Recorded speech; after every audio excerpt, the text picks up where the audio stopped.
Hey guys, what's going on? It's Alex from Fitment Industries, and today we're going to be talking to you about everything you need to know about TPMS sensors, which actually stands for tire pressure monitoring sensors, but we're not going to say it like that. Hey guys, what's going on? It's Alex from Fitment Industries, and today we're going to be talking to you about something a little bit special. We're going to be talking to you about TPMS sensors, which, if you really think about it, I say sensors twice because TPMS stands for tire pressure monitoring systems. But, you know, when we talk about TPMS sensors, there's really not a lot that anybody knows about them, which makes sense. But TPMS sensors are kind of like a cavity. You're eventually going to have to deal with one. They're kind of a pain in the ass, but they're necessary to make sure that your mouth doesn't look like a war zone by the time you're 25. TPMS sensors have been something that has been discussed in the comments for a long time, so we thought we would touch base on it and what they are, what they do, and why you probably need them even if you don't want them. So like I said before, TPMS stands for tire pressure monitoring systems. Now if you go out there, there are two other interchangeable words you could use for the M and the S, which is mystical syncing, because TPMS sensors are just kind of a weird tool that nobody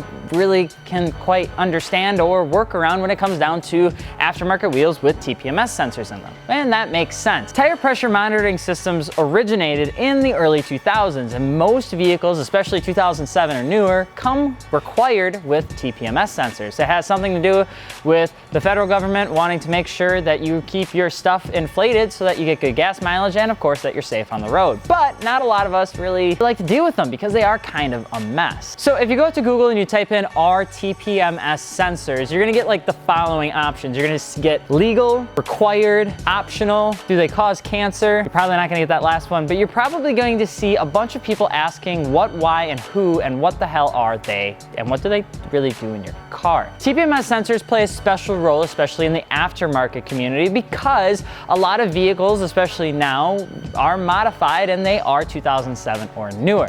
And when you buy wheels and tires from us, which some of you do, you have the option to add TPMS sensors into your package or just your wheels because you're going to need them for your vehicle. But not a lot of people choose it, and I really can't stress this enough that just a lot of people don't care about them. But here is why they're so important. So if you go out onto the wonderful world of the internet, you're going to realize that some states actually require TPMS sensors. Other states do not, and other states it's just something that if they feel like it at the DMV, they will make you go and check your TPMS sensors.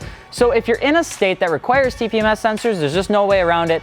You're gonna have to buy TPMS sensors. That's just the end of it. So what happens is once you actually get your TPMS sensors, we go and we install them onto your wheel. It's the same thing like when we check your bolt pattern, offset, and all that sort of stuff when they come into our doors. But once they actually get to your doorstep, if you're looking to get the TPMS sensors working, it takes a little bit more than just throwing them on. Now, most vehicles have a bunch of different processes and ways that you can go about essentially aligning your TPMS sensors. Some are very simple. Toyota has made it extremely simple to go and calibrate your TPMS sensors. Others require a much more sophisticated approach. If you look at the Mercedes AMG, you might as well just kiss your butt goodbye because it takes around 24 steps. You got to turn the key on, turn the key off, turn the steering wheel, turn the lights on, turn the lights off, turn the key back off, turn the key back on. Then you got to put it in neutral, and there's a lot. Trust me. It's not as difficult as it seems unless you're planning on going to do it yourself. If you are going to do it yourself, I dropped a link in the description below where you can actually go and see the exact instructions on how to get TPMS sensors calibrated on your specific vehicle. But if you're looking to just get the tires and wheels thrown on right away once they come to your doorstep, all you have to do is visit an auto parts shop or a dealership, and they should be able to calibrate your TPMS sensors for probably around $40 to $50. If they're charging you anything more than that, like $100 or $150, they're probably overcharging you. Go to a different shop. TPMS sensors are something that's a little bit of a nuisance, but they are especially important in today's current market and aftermarket wheels, because what happens is when you don't run those sensors, you obviously get the little yellow light of death on your center screen, and on top of that, it's just annoying to deal with every single time. So if you're one of those people that puts tape over your check engine light and you're gonna put it over your tire pressure monitoring system, just leave the video and come back when you want to do it right. Just saying. TPMS is just something that you kind of have to deal with in today's current market. You can't also reuse old TPMS sensors because of one very common problem. The TPMS sensors in your OEM wheels is pretty much used to a certain thickness of wheel, meaning that the sensor can get carried over because of how thick the actual wheel is. Some aftermarket wheels are a lot thicker while some are a lot thinner. And because of the difference in thickness of that barrel, you may not be able to use your OEM TPMS sensors to save $100 because it just won't read. It's just a pain in the butt. So once you figure out if you're gonna decide to run TPMS sensors, which I hope that you do if your car has them, and once you decide to buy wheels and tires from us, or if you're just getting TPMS sensors in general and you wanna know how they work, it's usually two options. You have the option of doing it yourself with a 6-pack, and hopefully you have hair to pull out because it's gonna be terrible, or you have the option of just going to a dealership for $50 and then they'll do it there.